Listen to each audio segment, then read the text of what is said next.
আমার নাম হচ্ছে মোহাম্মদ শাহাদাত হোসেন, প্রভাষক পদার্থবিজ্ঞান, রাজীব উত্তরা মডেল কলেজ। আজকে তোমাদের যে অধ্যায়টা পড়াবো সেই অধ্যায়টা হচ্ছে ভেক্টর। তো ভেক্টর সম্পর্কে দেখা যাক, আমরা আলোচনা করি।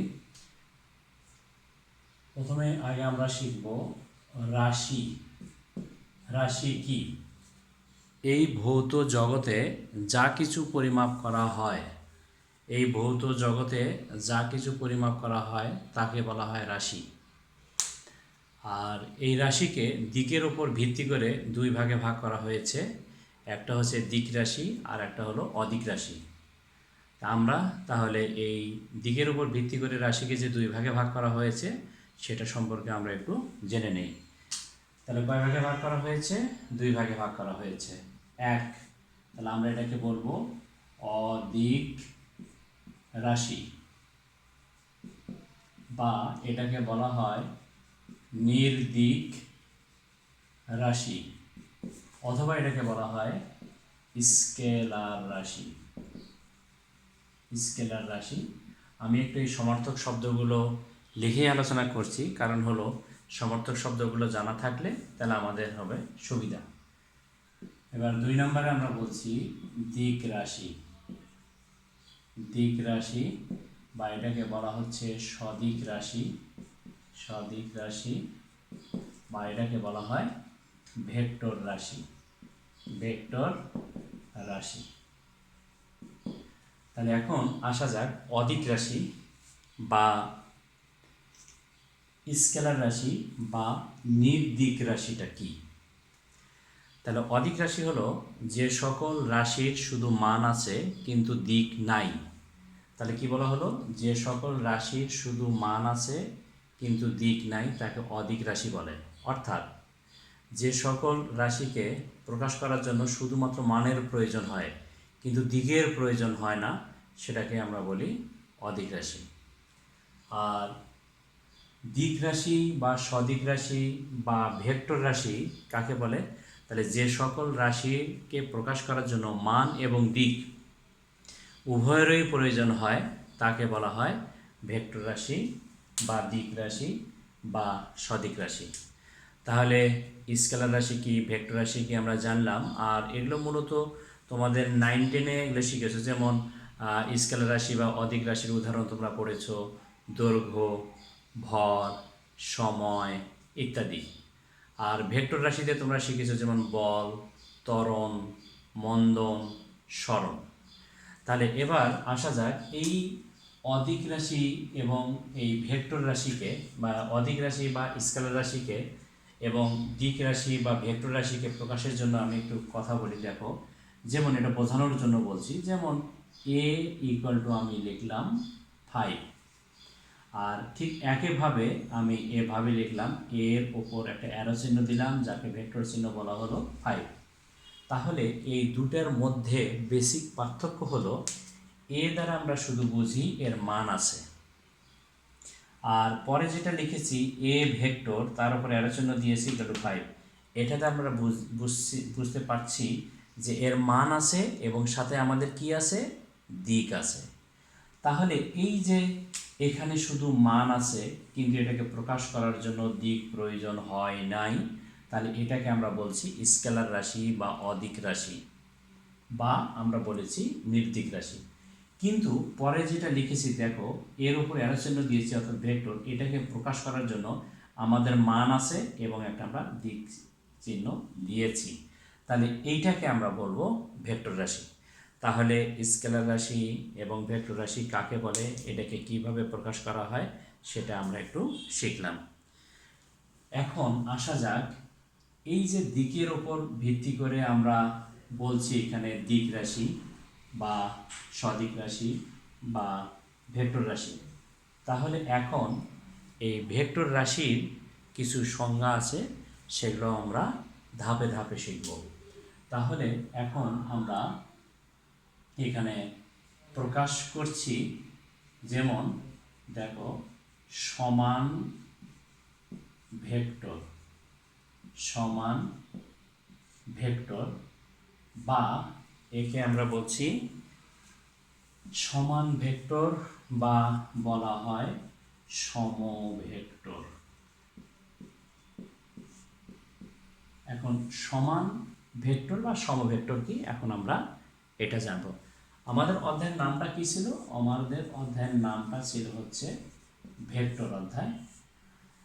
আচ্ছা ওকে, তাহলে সমান বা সমান ভেক্টর কাকে বলে? তাহলে এই ক্ষেত্রে বলবো আমরা সমজাতীয় ভেক্টরের মান, মানে অর্থাৎ সমজাতীয় দুটি ভেক্টরের মান যদি সমান হয় এবং তারা যদি একই দিকে ক্রিয়া করে, তাহলে এ ধরনের ভেক্টরকে বলা হয় সমান ভেক্টর বা সমভেক্টর। আবারও বলছি, দুটি সমজাতীয় ভেক্টরের মান যদি সমান হয় এবং তারা যদি একই দিকে ক্রিয়া করে, তাহলে এই ধরনের ভেক্টরকে সমান ভেক্টর বা সমভেক্টর বলে। যেমন এখানে চিত্রের দ্বারা দেখানো হলো এ, আর এখানে লেখা হলো বি। তাহলে এই যে এ ভেক্টর এবং বি ভেক্টর দিয়েছি, তাহলে এখানে এটা তোমাদের পরীক্ষার খাতায় লিখতে হবে না, বাট আমি একটু বোঝানোর জন্য এটাকে দিয়ে দিলাম। যেমন এখানে চিত্র অনুসারে দেখো, এর আদিবিন্দু এবং শীর্ষবিন্দু, এর আদিবিন্দু এবং শীর্ষবিন্দু, এবং দেখতে এ একটা ভেক্টর, বি একটা ভেক্টর। তাহলে এ ভেক্টরের মান 5, বি ভেক্টরের মান 5, এবং তারা কোন দিকে ক্রিয়া করে? একই দিকে ক্রিয়া করে। তারা কিন্তু এখানে মানে সমান। তাহলে এই দুটি ভেক্টরকে আমরা বলবো সমান ভেক্টর বা সমভেক্টর। তাহলে কি বলা হলো? দুটি সমজাতীয় ভেক্টরের মান যদি সমান হয় এবং তারা যদি একই দিকে ক্রিয়া করে, তাহলে এই ধরনের ভেক্টরকে আমরা বলছি সমান ভেক্টর বা সমভেক্টর। এবং চিত্রে এখানে দেখানো হলো এ এবং বি ভেক্টর সমান ভেক্টর। এবার আসি, এখানে দেখো এই যে কথাটা বলা হয়েছে সমজাতীয় বলতে বুঝি এটাও ভেক্টর রাশি, এটাও ভেক্টর রাশি, মানে সমান। যেমন এর মানও 5, বির মানও 5। তারপর বলা হয়েছে তারা একই দিকে ক্রিয়া করে।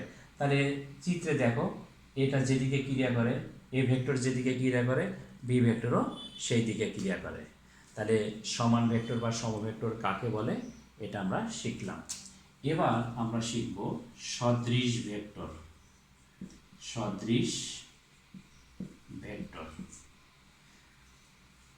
সদৃশ ভেক্টর কাকে বলে এখন আমরা শিখব। এটা আসলে সমান ভেক্টরের সাথে একটু লিঙ্ক রেখে আমি আলোচনা করছি।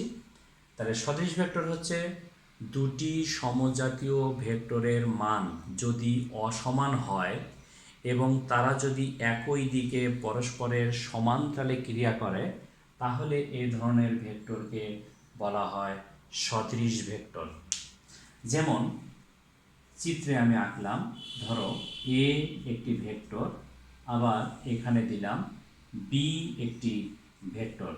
এটাকে বোঝানোর জন্য আমি ব্র্যাকেট দিলাম, এখানে মানটা দিচ্ছি এ ভেক্টর ইকুয়াল টু 5 আর বি ভেক্টর ইকুয়াল টু ধরো দিলাম 8। এটাকে জাস্ট বোঝানোর জন্য, এই অংশটা তোমাদের পরীক্ষার সময় যখন অ্যান্সার করবো তখন লিখবে না, আমি জাস্ট এটা বোঝানোর জন্য দিয়েছি। তাহলে সদৃশ ভেক্টর কি? দুটি সমজাতীয় ভেক্টরের মান যদি অসমান হয় এবং তারা যদি একই দিকে পরস্পরের সমান্তরালে ক্রিয়া করে, তাহলে এ ধরনের ভেক্টরকে বলা হচ্ছে সদৃশ ভেক্টর। এবং এখানে দেখো সমান ভেক্টর এবং সদৃশ ভেক্টরের মধ্যে অনেকগুলো মিল আছে। যেমন সমান ভেক্টর তারা একই দিকে ক্রিয়া করে, সদৃশ ভেক্টরও একই দিকে ক্রিয়া করে। তারপর এরা এ এবং বি সমজাতীয়, সদৃশ ভেক্টরের ক্ষেত্রেও আসো এখানে সমজাতীয়। কিন্তু দুটার মধ্যে বেসিক পার্থক্য হলো যে সমান ভেক্টরের মান দুটি ভেক্টরের মান কি হবে? সমান হবে। আর সদৃশ ভেক্টরের ক্ষেত্রে মান কি হবে? অসমান হবে। এই দুটোর মধ্যে বেসিক পার্থক্য এই একটাই। আবার এখানে আমরা বলতে পারি, দেখো এটা এমসিকিউর জন্য তোমাদের সহায়ক হবে, সমান ভেক্টর বা সমভেক্টরের দিক একই দিকে, তার মানে এই দুই ভেক্টরের মধ্যবর্তী কোণ 0 ডিগ্রি। ঠিক একইভাবে এই যে এখানে আমরা দিয়েছি যে সদৃশ ভেক্টর, এই সদৃশ ভেক্টরের ক্ষেত্রেও তাদের মধ্যবর্তী কোণ 0 ডিগ্রি। কেন? তারা একই দিকে ক্রিয়া করে। তাহলে এখানে যদি তোমাকে এমসিকিউ কোশ্চেনে বলা হয় যে সদৃশ ভেক্টর হতে সমান ভেক্টর পেতে চাই, তাহলে কি করলে আমরা সদৃশ থেকে সমান ভেক্টর পাবো? তখন আমরা বলবো যে সদৃশ ভেক্টরের শুধু মান পরিবর্তন করে যদি আমরা মান সমান করি, অসমান আছে, যদি আমরা মান সমান করি তাহলেই আমরা সদৃশ ভেক্টর থেকে সমান ভেক্টর পাবো। ঠিক একইভাবে তোমাকে কুইজ কোশ্চেনে যদি লেখা থাকে, যদি বলা হয় যে সমান ভেক্টর হতে বা সমভেক্টর হতে সদৃশ ভেক্টর পাওয়া যাবে কি বা যায় কি, তখন আমরা বলবো হ্যাঁ পাওয়া যাবে, শুধুমাত্র এই সমান ভেক্টরের মান পরিবর্তন করে অসমান যদি করা হয় তাহলেই আমরা সমান ভেক্টর থেকে সদৃশ ভেক্টর পেতে পারি বা সদৃশ ভেক্টর পাবো। তাহলে সমান ভেক্টর কাকে বলে চিত্রসহ ব্যাখ্যা, সদৃশ ভেক্টর কাকে বলে চিত্রসহ ব্যাখ্যা আমরা শিখলাম। এখন আমরা শিখব বিপরীত বা ঋণাত্মক ভেক্টর এবং সদৃশ ভেক্টর। আর তাহলে এখন দেখো, তাহলে এখন আমরা শিখব বিপরীত ভেক্টর বা এটাকে বলা হয় ঋণাত্মক ভেক্টর।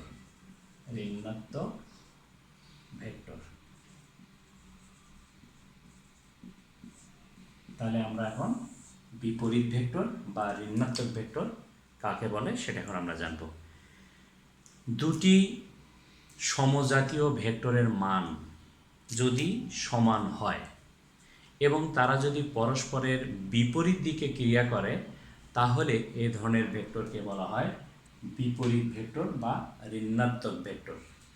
যেমন এখানে উদাহরণটা দিলেই বুঝতে পারবা, যেমন এ ভেক্টর দেওয়া হলো আর একটা ভেক্টর দিলাম বি ভেক্টর।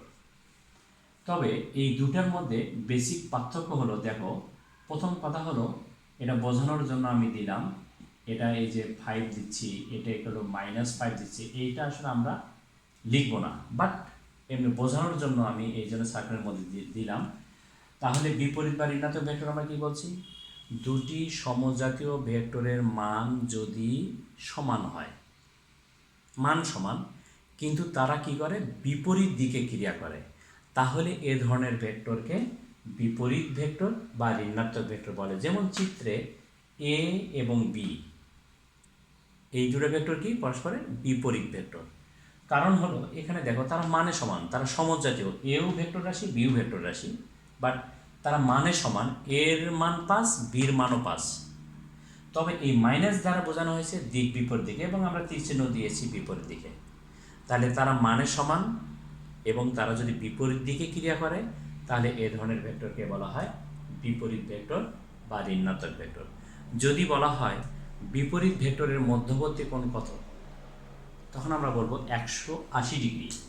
আর এখানে তোমাদেরকে বোঝানোর জন্য আমি অক্ষ হিসাবে যদি বিবেচনা করি, এটা বোঝানোর জন্য জাস্ট আমি লিখলাম, দেখো ওয়াই প্রাইম।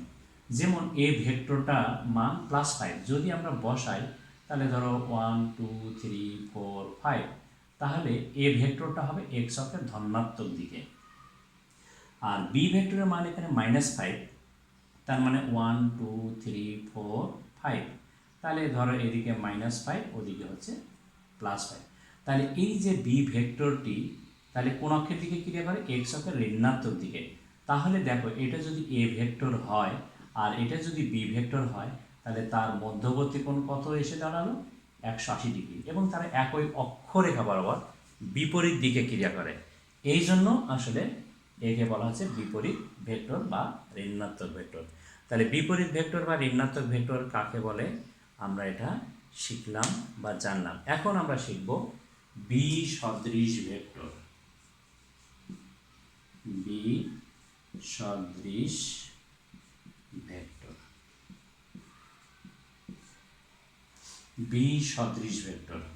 তাহলে এখন দেখো দুটি সমজাতীয় ভেক্টরের মান যদি অসমান হয় এবং তারা যদি পরস্পরের বিপরীত দিকে ক্রিয়া করে তাহলে এ ধরনের ভেক্টরকে বলা হয় সদৃশ ভেক্টর। আবারও বলি, দুটি সমজাতীয় ভেক্টরের মান যদি অসমান হয় এবং তারা যদি পরস্পরের বিপরীত দিকে ক্রিয়া করে তাহলে এ ধরনের ভেক্টরকে বলা হচ্ছে বি সদৃশ ভেক্টর।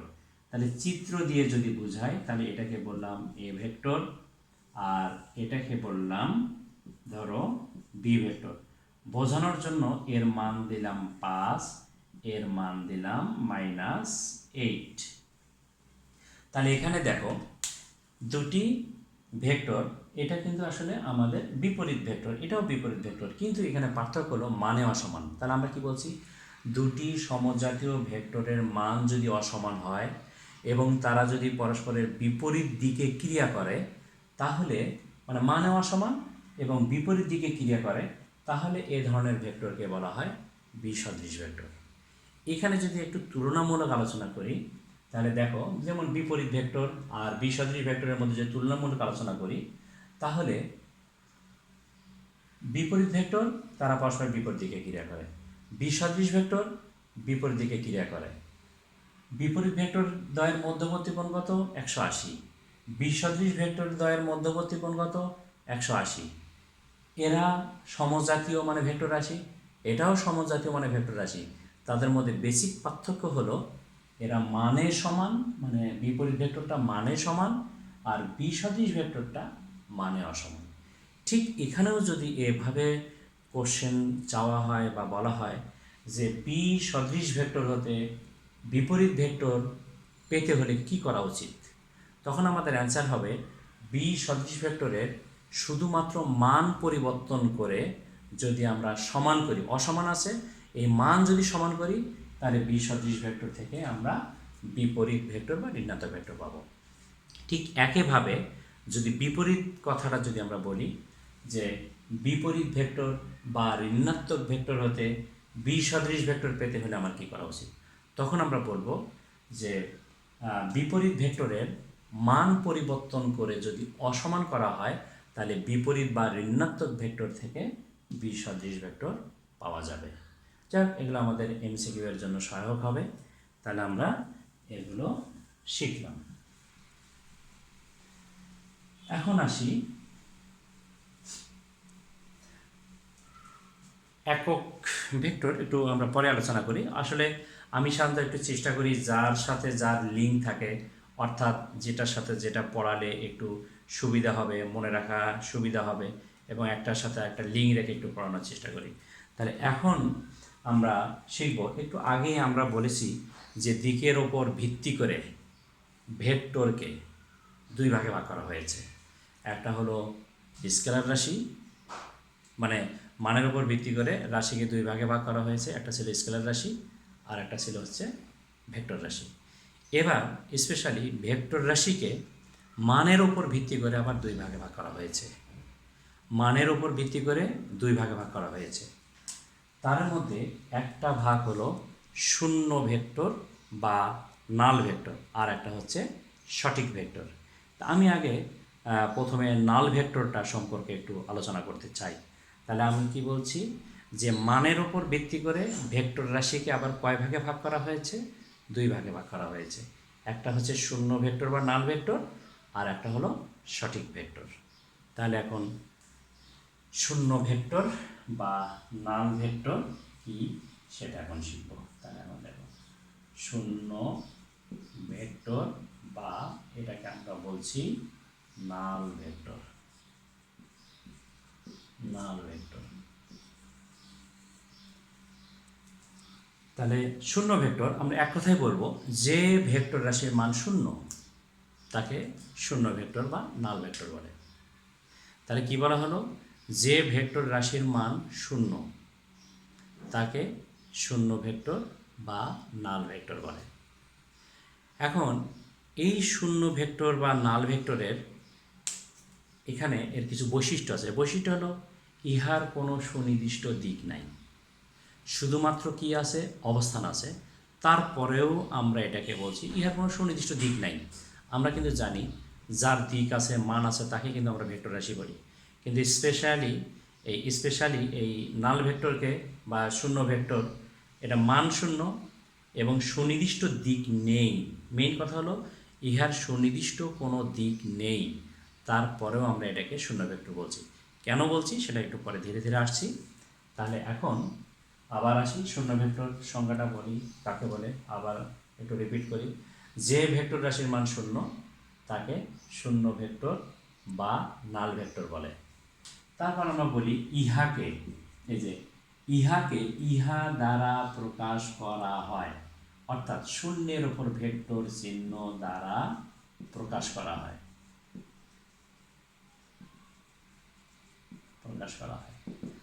তাহলে আমরা প্রথমে সংজ্ঞাটা দিব। যে ভেক্টর রাশির মান শূন্য তাকে শূন্য বা নাল ভেক্টর বলে। তারপর লিখব ইহাকে ইহা দ্বারা, অর্থাৎ শূন্যের উপর ভেক্টর চিহ্ন দ্বারা প্রকাশ করা হয়। তারপর ইহার কোনো সুনির্দিষ্ট দিক নাই, শুধুমাত্র কি আছে, অবস্থান আছে।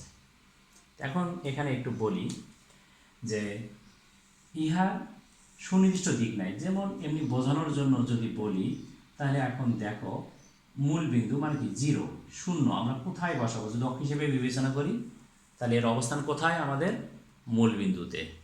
তাহলে এখানে দেখো এই যে শূন্য, এটা দ্বারা আমরা বুঝি এক্স অক্ষের ধনাত্মক দিকেও যায়নি, ঋণাত্মক দিকেও যায় নাই, ওয়াই অক্ষের ধনাত্মক দিকেও যায় নাই, ঋণাত্মক দিকেও যায় নাই, কিন্তু এখানে শুধু তার অবস্থানটা মূল বিন্দুতে আছে। এই যে এখানে বলা হয়েছে শুধু অবস্থান আছে, সুনির্দিষ্ট দিক নাই, মানে এক্স অক্ষ ওয়াই অক্ষ কোনো দিকে যাচ্ছে না, শুধুমাত্র অবস্থান আছে। এই জন্য এটা বলা হয় ইহার শুধু অবস্থান আছে কিন্তু সুনির্দিষ্ট কোনো দিক নাই। এখন আমরা শিখব শূন্য ভেক্টর। প্রশ্নটা হলো শূন্য ভেক্টর কিভাবে পাওয়া যায়, এটা একটা অনুধাবন প্রশ্ন, পাওয়া যায়। তাহলে এখন আমরা শিখব শূন্য ভেক্টর বা নাল ভেক্টর কিভাবে পাওয়া যায়।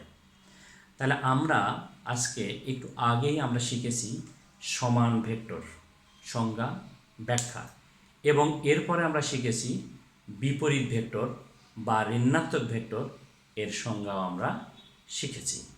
তাহলে শূন্য ভেক্টর কিভাবে পাওয়া যায়, তাহলে আমরা প্রথমত বলতে পারি, পরে এখন আমি গাণিতিকভাবে আসছি, যে দুটি সমান ভেক্টরকে বিয়োগ করলে, অর্থাৎ দুটি সমান ভেক্টরের পার্থক্য থেকে, তার মানে হলো দুটি সমান ভেক্টরকে যদি আমরা বিয়োগ করি অথবা বিপরীত বা ঋণাত্মক ভেক্টর, অর্থাৎ দুটি বিপরীত বা ঋণাত্মক ভেক্টরকে যদি আমরা যোগ করি, তাহলেই কেবলমাত্র আমরা শূন্য ভেক্টর পাবো।